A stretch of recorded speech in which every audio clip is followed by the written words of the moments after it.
Frères et sœurs, si nous, les évêques d'Île-de-France, avons souhaité célébrer ce soir cette veillée de prière avec vous et avec tous ceux qui se joignent à nous à travers l'espace et le temps et qui unissent leurs prières aux nôtres, c'est parce qu'il nous a semblé que dans le débat qui s'est ouvert dans notre pays à propos de la révision des lois de bioéthique, les arguments, les raisonnements, les réflexions, les propositions avaient eu lieu de s'exprimer de toutes sortes de façons et nous-mêmes, évêques de France, avons exprimé les nôtres avec suffisamment de force et de publicité pour que nul ne doute de ce que nous espérons partager avec nos concitoyens.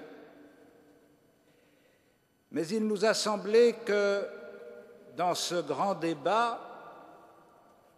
aux enjeux tellement considérables pour l'avenir de notre humanité, peut-être pouvions-nous apporter plus que d'être simplement des interlocuteurs crédibles ou des provocateurs qui incitent nos partenaires à affiner leurs réflexions et leurs arguments, et que nous avions à apporter quelque chose dont personne ne parle, qui est finalement non pas la légitimité ou la licéité de tel ou tel dispositif ou de telle ou telle décision législative, mais le sens mystérieusement humain et le sens divin de ce qui est en cause. Et il nous a semblé que, pour formuler ce message, il n'était peut-être pas très utile d'ajouter un nouveau message au message précédent, puisqu'aussi bien tout ce que l'Église a dit depuis des décennies a suffisamment exprimé le fruit de sa réflexion morale. Il nous a semblé qu'il était plus important de poser un acte qui soit un signe du sens que nous reconnaissons à la vie humaine et que cet acte devait être une démarche devant Dieu, vers Dieu et pour Dieu. Et c'est le sens de notre rassemblement de ce soir, le sens de notre invitation et le sens de notre prière. Nous avons entendu ce soir des témoignages émouvants. Forcément, comme tous les témoignages, ils nous ont orientés à entendre et à voir des situations particulières, mais surtout, ils avaient pour but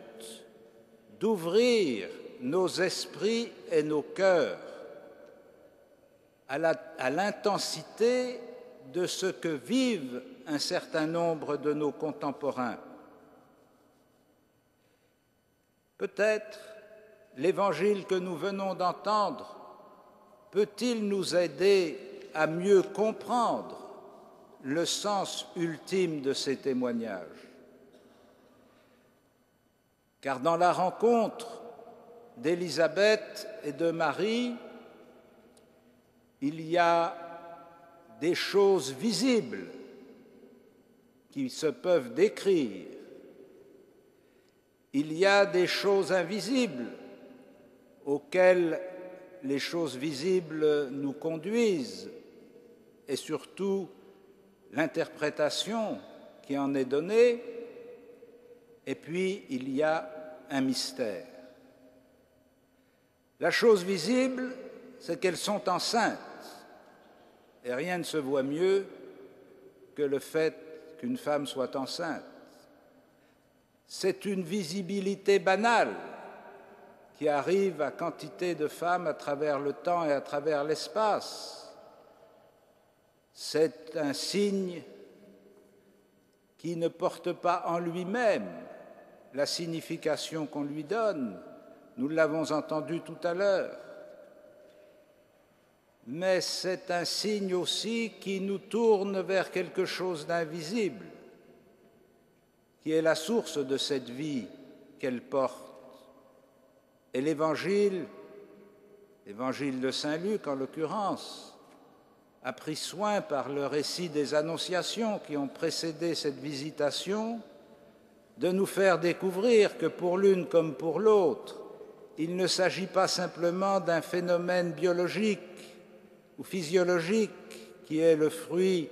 possible de l'union d'un homme et d'une femme, puisqu'aussi bien Élisabeth avait dépassé l'âge d'être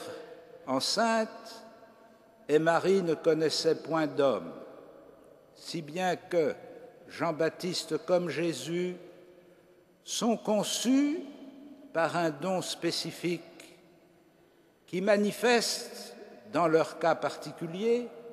une réalité qui est vraie dans tous les cas, car évidemment l'Évangile ne nous raconte pas ça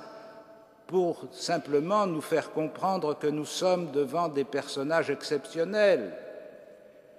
Il nous raconte ce don fait par Dieu à Élisabeth comme l'engendrement provoqué par l'Esprit dans la Vierge Marie, comme des signes qui nous ouvrent par-delà ce qui reste invisible au mystère que j'évoquais tout à l'heure, la vie humaine, la vie que nous connaissons n'est jamais seulement une réalité humaine. Elle est tout ensemble une réalité humaine et une réalité divine, non seulement parce que toute vie vient de Dieu, mais aussi parce que tout amour vient de Dieu et que toute fécondité de l'amour vient de Dieu. Et c'est à ce mystère que notre foi nous ouvre et c'est à la fécondité de ce mystère qu'il nous appelle.